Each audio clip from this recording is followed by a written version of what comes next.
En el capítulo anterior, ofensiva sobre Cataluña.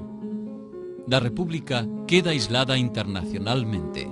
Sus ejércitos exhaustos son derrotados por una poderosa ofensiva franquista que no se detiene hasta ocupar Barcelona. El gobierno republicano se refugia en Francia. Se produce el mayor éxodo de refugiados en la historia de España. Alrededor de 500.000 personas atraviesan la frontera.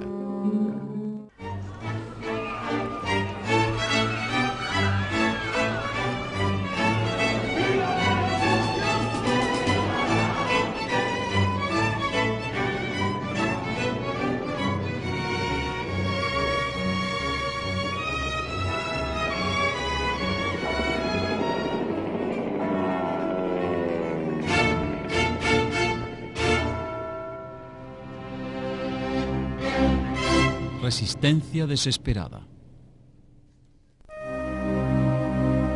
El 10 de febrero de 1939, el presidente del Consejo de Ministros del Gobierno republicano, Juan Negrín, aterrizó en Alicante.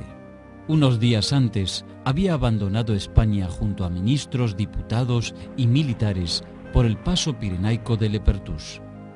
Ahora, regresaba para cumplir con la última misión que quería concretar desde su cargo: lograr una paz negociada que impidiera los horrores de una represión indiscriminada contra los partidarios de la República. La República estaba en una situación desesperada. Y está en una situación desesperada por varias razones. Primero, por razones internacionales.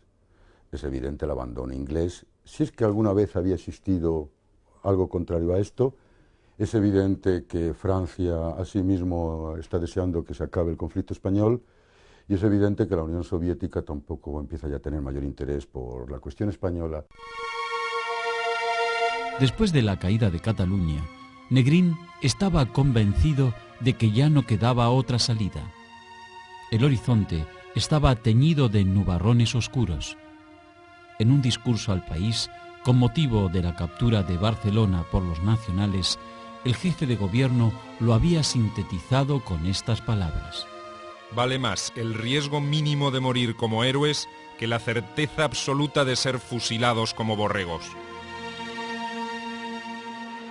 Existe, si queremos, esa especie de esperanza en la que a veces piensa el doctor Negrín, el doctor Juan Negrín, de que la guerra europea estalle de una vez por todas y la situación exterior de la República cambie. Pero no deja de ser una mera hipótesis de futuro sin mayor fundamento en aquellos momentos, en febrero de 1969. Y a escala interior, yo creo que el resistir es vencer, el famoso lema de Negrín, cada vez es menos posible, desgraciadamente para la causa republicana. A mediados de febrero, la situación política y militar se había tornado dramática para la República. El gobierno del Frente Popular, elegido 3 años antes, había sido dejado de lado por las democracias occidentales. Por influencia de Francia y de Gran Bretaña, la no intervención fue la política oficial adoptada por la Sociedad de Naciones, el organismo internacional con sede en Ginebra.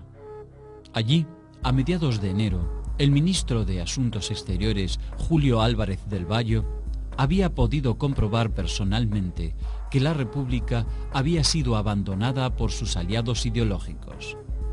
Cuando se dispuso a explicar la posición del gobierno republicano, el secretario de la Cancillería inglesa, Lord Halifax, abandonó el recinto. Álvarez del Vallo dijo entonces: sí, señores, malherido, abandonado, traicionado, el pueblo español continuará su resistencia. No nos queda más que combatir hasta la muerte, pero llegará el día en que se den cuenta de que España era el primer campo de batalla de la Segunda Guerra Mundial que se aproxima inevitablemente. Al fin y al cabo, la guerra civil española es una manifestación de una guerra civil latente en toda Europa, que estallará definitivamente con la guerra mundial, ¿no? Y luego, los franceses, el gobierno francés sabe muy bien que si por ayudar a la República tiene problemas con Italia y Alemania, el Reino Unido en esto no le va a apoyar. Lo sabe muy bien, porque entre otras cosas se le ha dicho. se le ha dicho por parte de los ingleses. No es que le hayan dicho, no intervengáis, pero sí que le han dicho, bueno, si intervenís ya os apañaréis. Y claro, para Francia es muy importante la alianza con el Reino Unido porque tiene Alemania, la Alemania de Hitler al lado. Entonces, la clave de Inglaterra, no la clave del Reino Unido, es un gobierno conservador. Desde el punto de vista político, ellos declaran la más estricta neutralidad, pero ellos quieren que ganen los sublevados. A mediados de febrero de 1939, la República todavía ocupaba un amplio territorio con 10 millones de personas y disponía de un ejército de 500.000 hombres. Pero la victoria franquista en Cataluña la había aislado de todo contacto con el territorio francés. 400.000 soldados, dirigentes y militantes optaron por los sufrimientos del exilio antes que padecer la incertidumbre del trato de los vencedores o la represión, la cárcel o quizás la muerte. La República venía de una serie de sucesivas derrotas militares y las condiciones de vida se hicieron cada vez más precarias. Frente a ella se erguía un ejército de casi 1 millón de soldados, bien equipados y alentados por el éxito de sus victorias. La toma de Cataluña benefició a los nacionales que recibieron el aporte de las industrias catalanas. Efectivamente, o sea, cuando en una zona manda Franco, manda el ejército, no manda nadie más. Y si alguien quiere más, se le llama al orden y ya está. En la zona republicana hay distintos proyectos democráticos, revolucionarios y en conflicto, ¿no? Y en conflicto. Por lo tanto, no hay esa unidad compacta. Pero también hay que decir que tampoco hay esa unidad compacta porque, entre otras cosas, la República es democrática hasta el final. Con todas las tragedias que pasan, sigue siendo pluripartidista hasta el final, ¿no? Quiero decir que hay liberales, hay republicanos, hay demócratas, hay comunistas, socialistas, anarquistas, pero que sí, o sea, que las divisiones en el campo republicano son un factor importante, la existencia de un ejército compacto en el otro lado es un factor importante y la intervención extranjera es muy importante. La moral de las tropas republicanas estaba minada por la pérdida de Cataluña y el Acuerdo de Múnich, que evitó un choque frontal de Alemania con Francia e Inglaterra, y se agravaba todavía más con las disputas entre líderes y partidos políticos y las crecientes dificultades de la vida cotidiana. Una moral como la que en tiempos pasados había existido en amplios lugares de la España republicana ya no existe en febrero del 39. Es la desmoralización lo que ha hecho presa de la mayor parte de las gentes. No es que sea una vinculación política a los vencedores, no es cierto, no es esto. Es que esto se acabe, que se acabe cuanto antes. Nosotros cuando entrevistamos a gente que vivió aquella época, es una idea que te transmiten casi machaconamente, que se acabara, y que se acabara con todos los riesgos posibles que íbamos a tener muchos de nosotros, pero que se acabara. La moral de combate, la moral de resistencia. Yo creo que el mejor momento es ver la pequeña guerra civil que hay en la zona republicana entre los casadistas y los partidarios de la resistencia, fundamentalmente los comunistas. Y la población de Madrid observa esto con una lejanía que distinto con el compromiso que había habido en noviembre de 1936.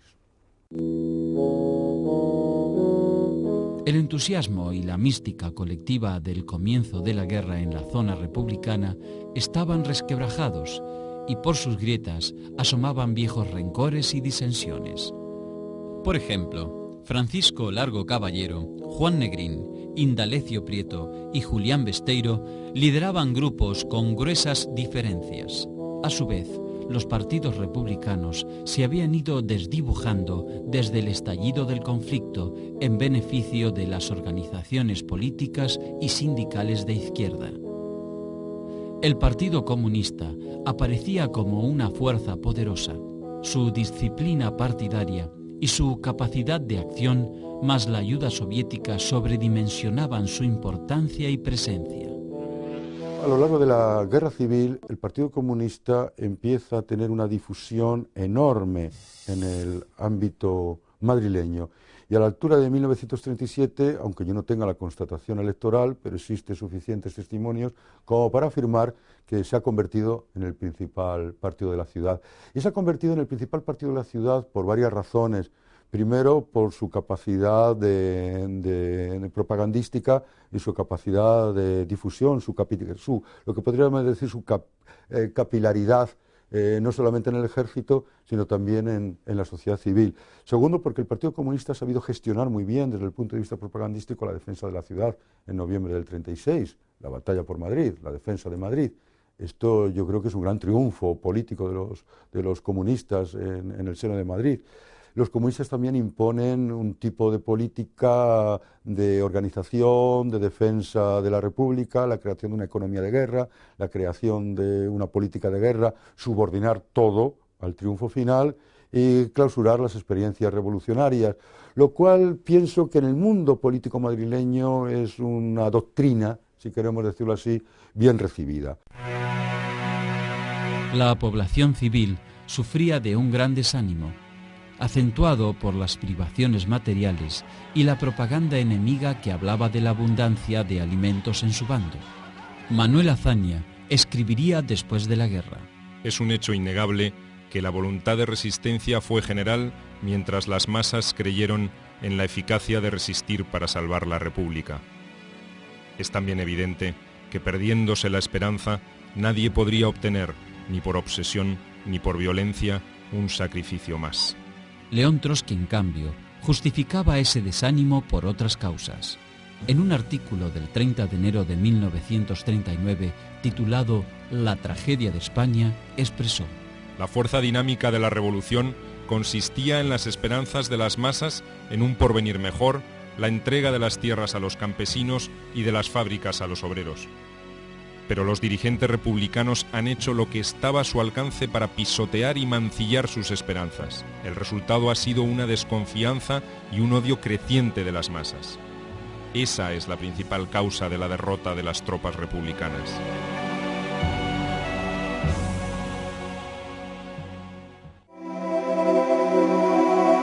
Al alarmante cuadro general de la República se sumaban las particularidades del conflicto en la capital republicana. Madrid estaba sometida a un constante hostigamiento militar y contabilizaba más de 8.000 edificios destruidos por los bombardeos. Sus habitantes padecían hambre y había largas colas de mujeres y ancianos en busca de los escasos productos que otorgaba el racionamiento. Después de la caída de Barcelona, Madrid se convirtió en una ciudad donde crecía el descontento y el cansancio de 2 años y medio de asedio. Los cuadros del Partido Comunista, que habían sido clave en su defensa desde noviembre de 1936, sostenían una férrea resistencia y no advertían los síntomas de agotamiento. Otros partidos del Frente Popular, en cambio, hacía tiempo que habían dejado de hablar de triunfos y querían terminar la guerra al precio que fuere. En el ejército, la disciplina impedía las manifestaciones de descontento y fatiga. La situación de Madrid siempre fue muy difícil al ser escenario y primera línea del frente de la Guerra Civil Española. Y la situación de Madrid se fue deteriorando a ojos vistas conforme avanzaba la Guerra Civil. El problema del sobrevivir de cada día se convirtió auténticamente en una aventura casi imposible, y eso fue minando poco a poco la moral de combate, la moral de la victoria, que se acabe cuanto antes. Hay momentos psicológicamente que merecerían la pena de una pequeña narración, cuando Franco bombardea en 2 o 3 ocasiones Madrid con pan blanco en 1938. Eso causa una impresión enorme. A ellos les sobraba el pan, a los franquistas, a la España nacional les sobraba el pan. No utilicemos para esto grandes categorías políticas. El hambre mina la moral de resistencia. Y el hambre en determinadas regiones de la España republicana fue terrible. Y fundamentalmente en Madrid, Madrid se moría literalmente de hambre en febrero de 1939. La búsqueda del alimento, la búsqueda de la vida, la búsqueda de poder comer, el poder comer de cada día, se convirtió, como he señalado, en una aventura imposible. Y eso colaboraba pues a que la propaganda de la quinta columna, que en este caso es fundamental, fuera muy efectiva. Cuando llegue Franco se acabará el hambre, cuando llegue Franco se acabará el hambre. En el resto de la zona republicana, el panorama no variaba esencialmente. Tras un recorrido por el frente, Negrín opinó en esos días: el espíritu del soldado, según pude comprobar, es excelente, pero la retaguardia está cansada y hambrienta, aunque el pueblo sigue, a pesar de todo, interesado en la lucha.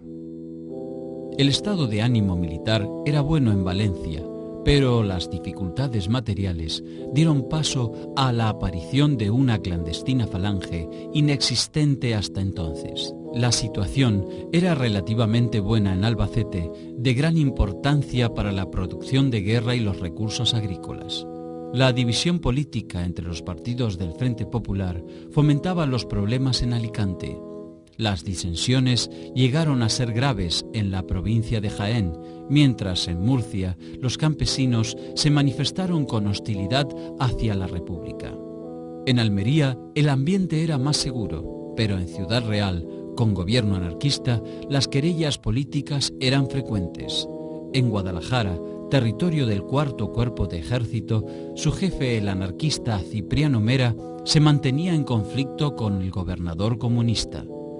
En la provincia de Córdoba, la ofensiva republicana de Extremadura a finales de 1938, exitosa al comienzo, había producido decepción y fue detenida en el mes de enero de 1939. En medio de estas dramáticas circunstancias, las posiciones políticas se decantaron en dos direcciones. En un polo se agrupaban los jefes militares y los políticos que opinaban que proseguir la resistencia no tenía sentido, pues juzgaban la guerra como irremisiblemente perdida. Buscaban una paz negociada y digna que evitara represalias indiscriminadas. El principal gestor era el coronel Segismundo Casado, el jefe del Ejército del Centro, con sede en Madrid, quien atrajo a otros jefes militares y a los partidos del Frente Popular, con excepción del Partido Comunista y algunos dirigentes del PSOE. Casado había acordado, sobre todo, con el socialista Julián Besteiro, la estrategia de producir un golpe de Estado para derrocar a Negrín, a quien ligaban sin matices a la posición intransigente adoptada por el Partido Comunista. Casado también obtuvo el apoyo del jefe del Cuarto Cuerpo de Ejército, Cipriano Mera.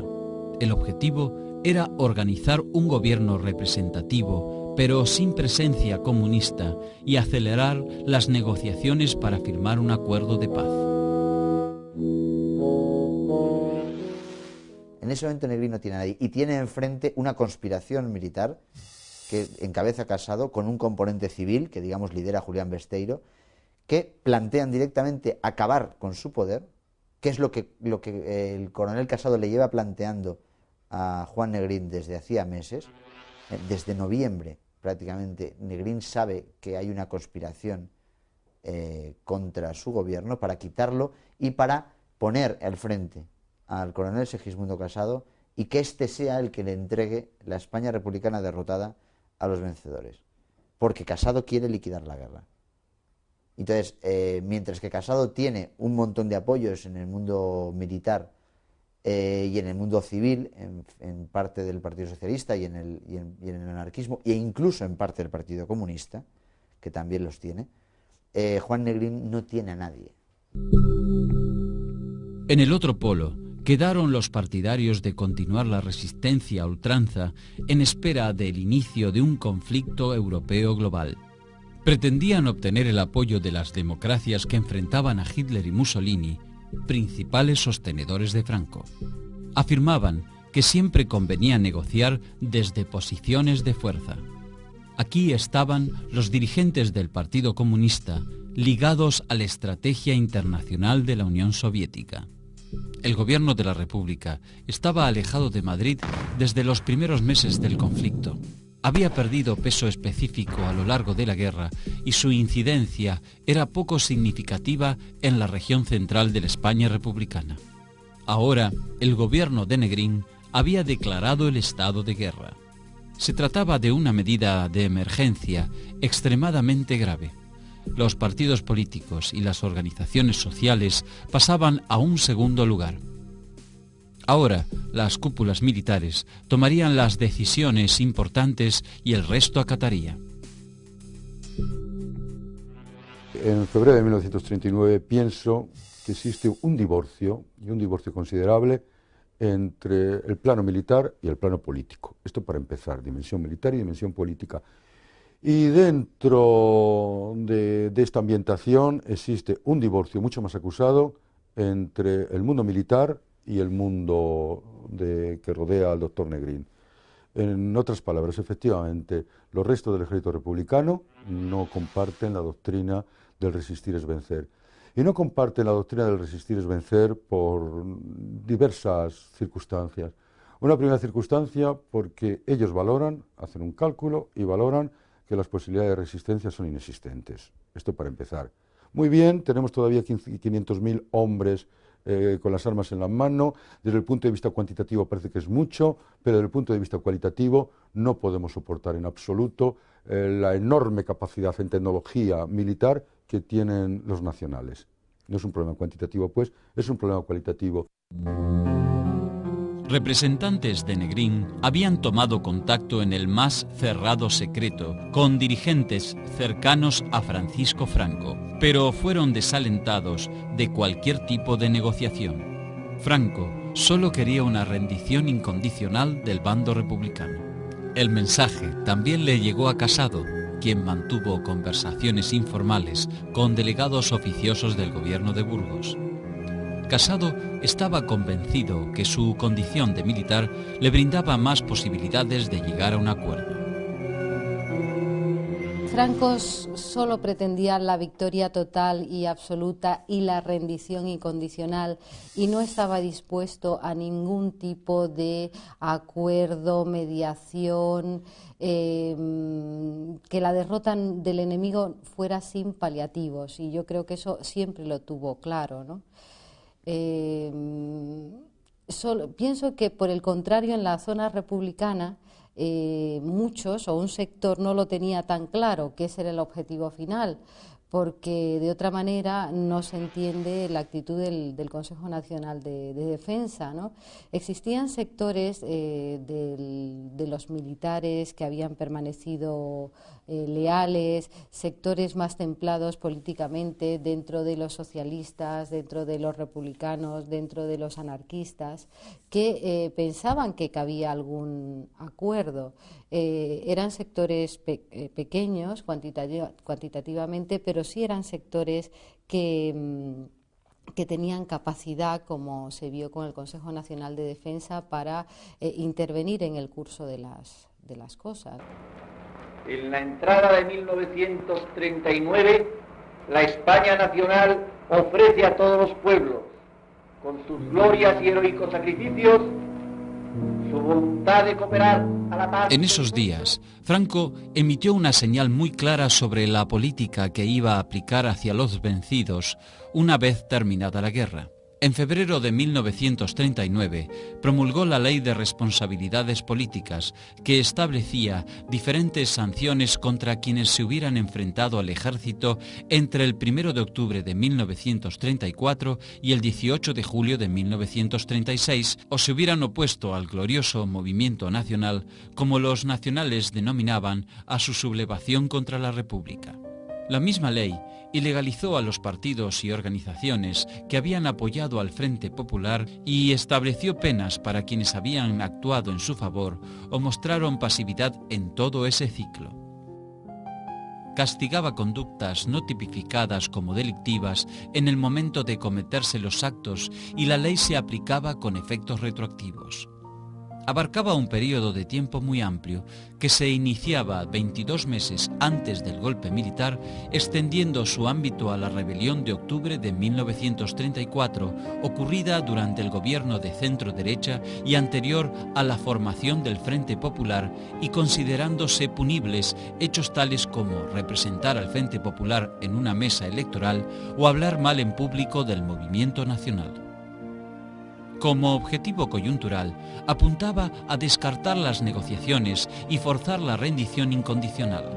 5 días después de su promulgación, Franco ratificó su posición en un acto público y declaró que no aceptaría condiciones para la paz, ni siquiera aunque se lo pidieran Francia y Gran Bretaña.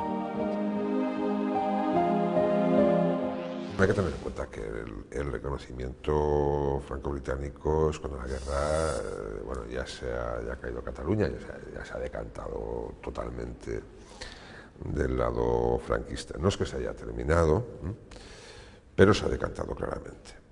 El caso británico es bastante coherente con su línea de actuación, ¿no?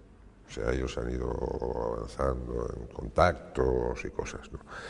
Y es un paso más en el momento que está claro quién va a ganar.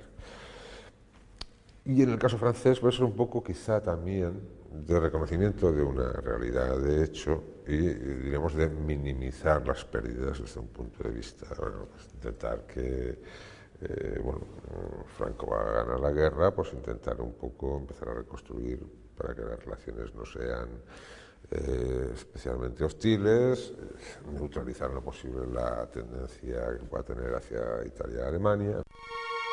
El 22 de febrero murió el poeta Antonio Machado, el símbolo de una generación de literatos que abrazaron con pasión la defensa de la República.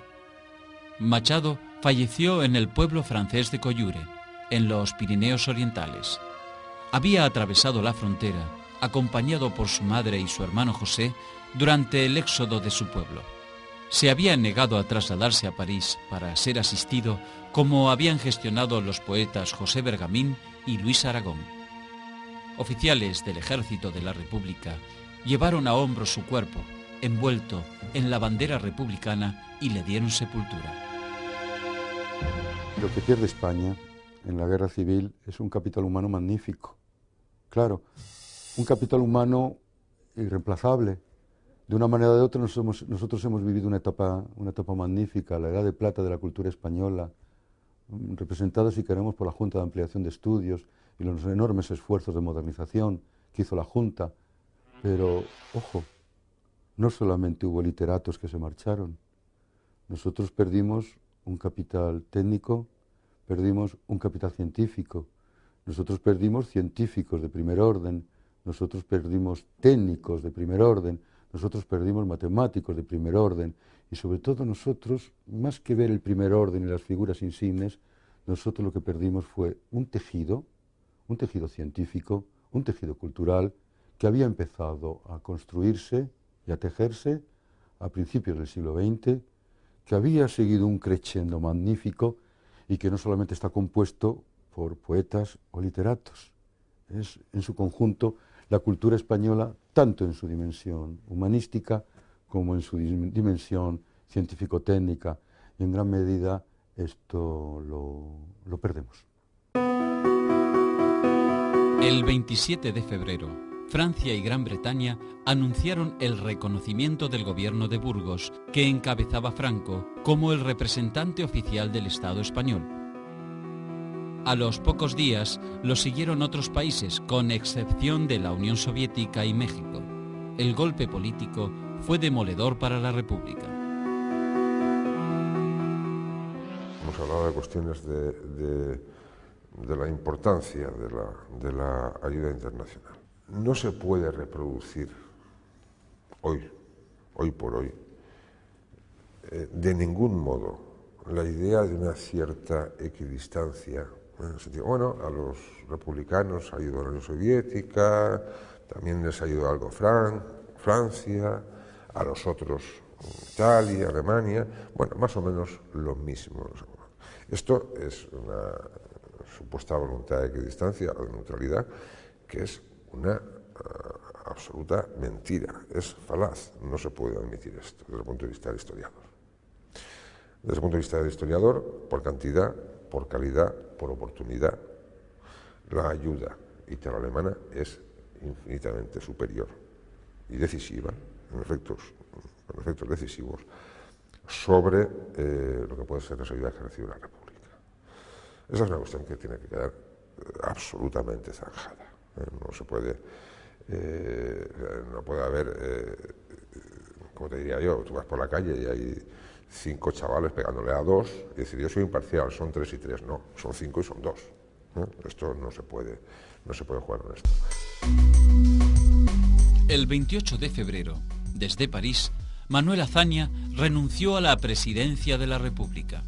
En los fundamentos de su dimisión, advirtió que las instituciones básicas de la República ya no existían y que su posición era casi decorativa. La debilidad del gobierno republicano era evidente. Incluso la dimisión de Azaña puso en tela de juicio la legitimidad de su sucesión. Designó a Diego Martínez Barrio por su condición de titular de unas Cortes que ya no existían. Pese a todas las contrariedades, Negrín se instaló en la llamada Posición Juste con su gabinete y desde allí pretendió mantener las formalidades de la conducción del bando republicano. Ya era demasiado tarde. El recién ascendido general Casado y los altos mandos comprometidos con la conspiración fijaron el 6 de marzo como fecha para el pronunciamiento. Pero el día 2, el almirante Miguel Huiza, jefe de la flota republicana amarrada en Cartagena, presionó al gobierno para firmar la paz en 48 horas o los barcos se alejarían de España.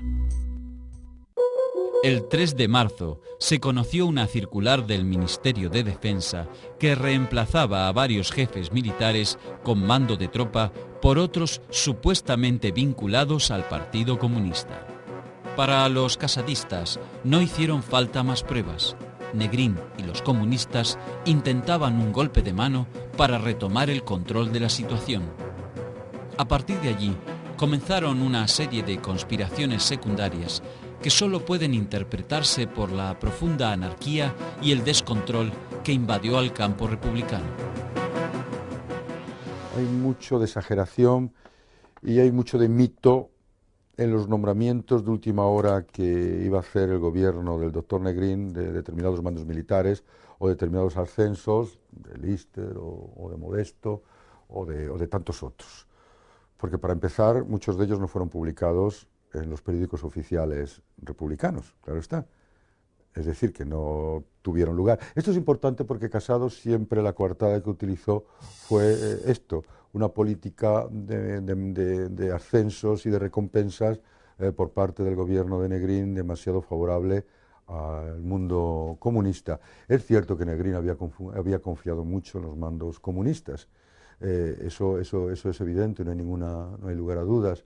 Pero lo que está muy claro es que a última hora, teniendo en cuenta las circunstancias de la primera semana de marzo de 1939, esos nombramientos no fueron hechos efectivos.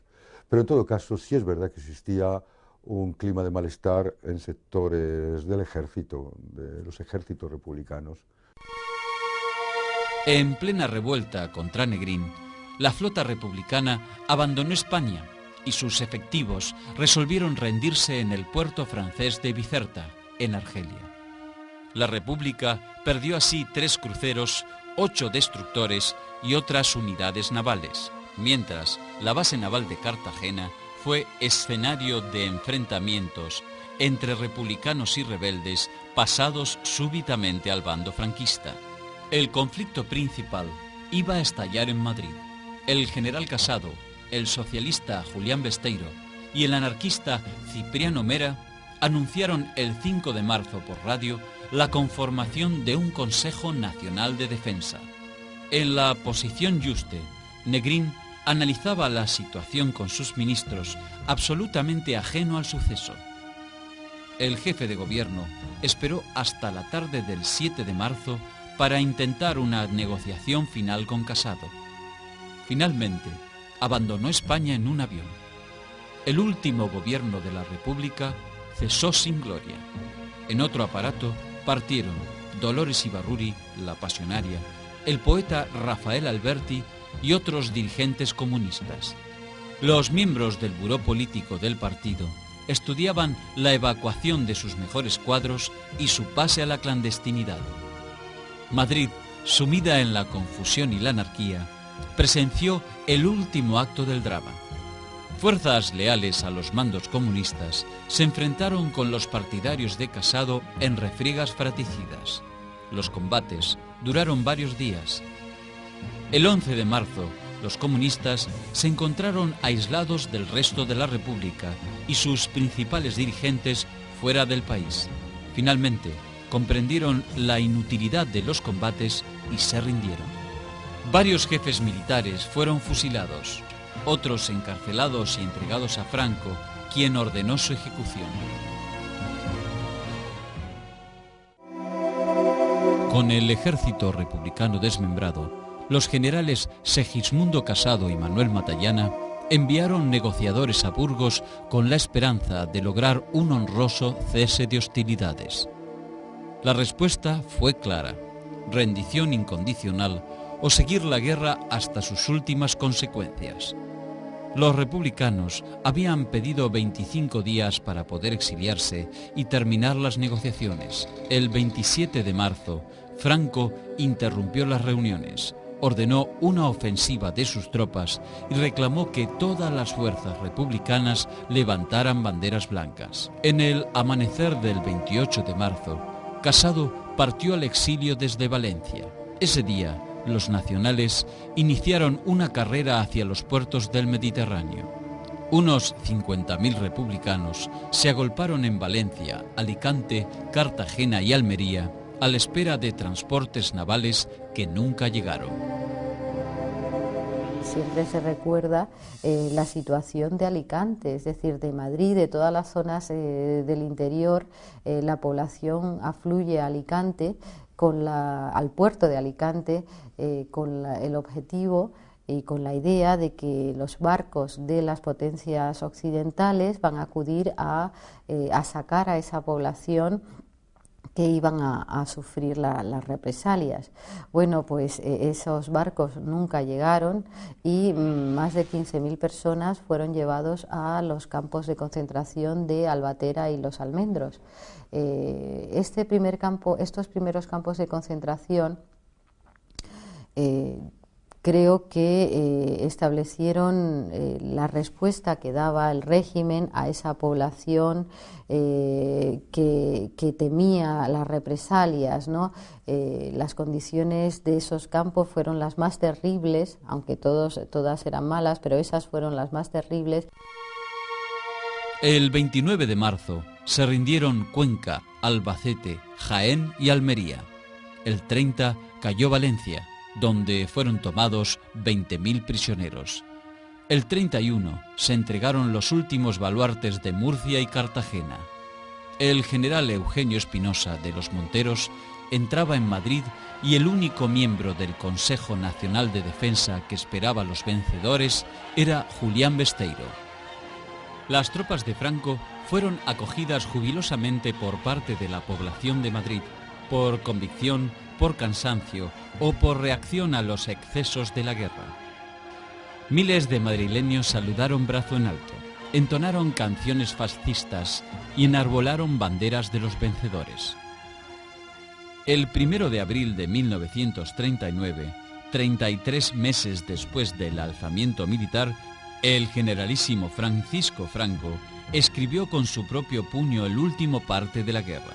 En el día de hoy, cautivo y desarmado el Ejército Rojo, han alcanzado las tropas nacionales sus últimos objetivos militares. La guerra ha terminado. El problema básico para mí de la derrota republicana es que los republicanos no defendían todos la misma república y por tanto eso les llevó a enfrentarse los unos con los otros. Mientras que en la España sublevada, en la otra España, los militares que se sublevan en unos meses dan un mando único, y ese mando único, que es Francisco Franco, pone como único objetivo la victoria y que nadie discuta su autoridad, para luego definir el modelo de Estado. Pero en principio, lo principal es la victoria.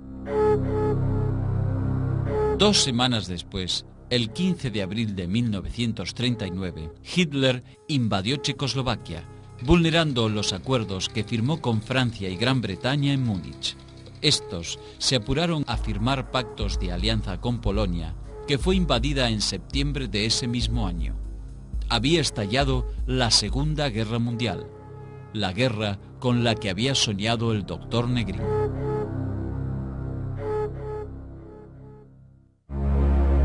En el próximo capítulo, el desfile de la victoria. El general Franco asume la totalidad del poder político en España. Encabezará un gobierno autocrático apoyado por las potencias del Eje y soportado por los aliados. Se desencadena una feroz represión contra los vencidos y los simpatizantes de la República. Los exiliados en Francia sufrirán los avatares de la Segunda Guerra Mundial.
El secretario de la Cancillería inglesa, Lord Halifax, abandonó el recinto.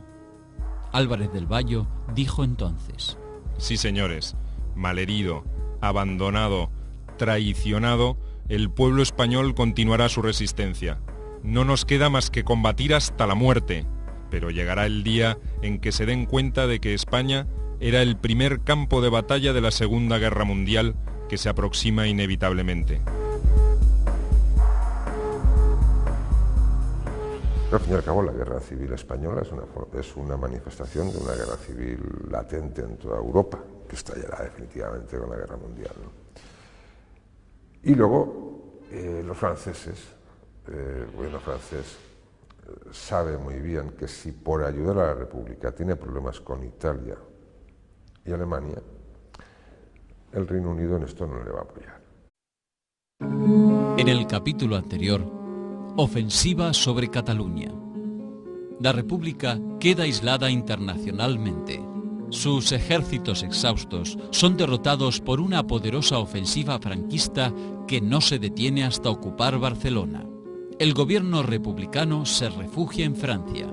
Se produce el mayor éxodo de refugiados en la historia de España. Alrededor de 500.000 personas atraviesan la frontera.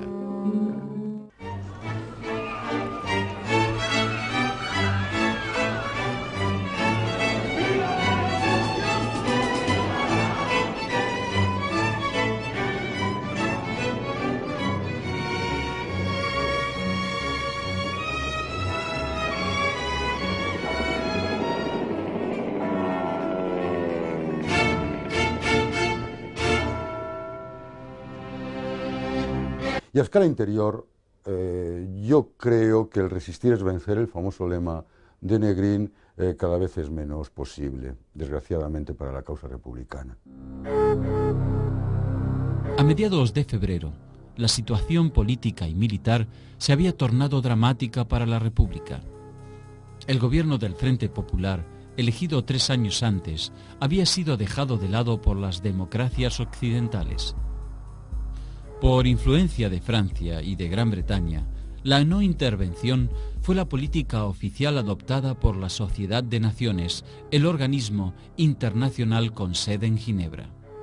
Allí, a mediados de enero, el ministro de Asuntos Exteriores, Julio Álvarez del Valle, había podido comprobar personalmente que la República había sido abandonada por sus aliados ideológicos. Cuando se dispuso a explicar la posición del gobierno republicano, resistencia desesperada. El 10 de febrero de 1939, el presidente del Consejo de Ministros del gobierno republicano, Juan Negrín, aterrizó en Alicante. Unos días antes había abandonado España junto a ministros, diputados y militares por el paso pirenaico de Lepertus. Ahora regresaba para cumplir con la última misión que quería concretar desde su cargo: lograr una paz negociada que impidiera los horrores de una represión indiscriminada contra los partidarios de la República. La República estaba en una situación desesperada. Y está en una situación desesperada por varias razones. Primero, por razones internacionales. Es evidente el abandono inglés. Si es que alguna vez había existido algo contrario a esto, es evidente que Francia asimismo está deseando que se acabe el conflicto español, y es evidente que la Unión Soviética tampoco empieza ya a tener mayor interés por la cuestión española. Después de la caída de Cataluña, Negrín estaba convencido de que ya no quedaba otra salida. El horizonte estaba teñido de nubarrones oscuros. En un discurso al país, con motivo de la captura de Barcelona por los nacionales, el jefe de gobierno lo había sintetizado con estas palabras: Vale más el riesgo mínimo de morir como héroes que la certeza absoluta de ser fusilados como borregos. Existe, si queremos, esa especie de esperanza en la que a veces piensa el doctor Negrín, el doctor Juan Negrín, de que la guerra europea estalle de una vez por todas y la situación exterior de la República cambie. Pero no deja de ser una mera hipótesis de futuro sin mayor fundamento en aquellos momentos, en febrero de 1969.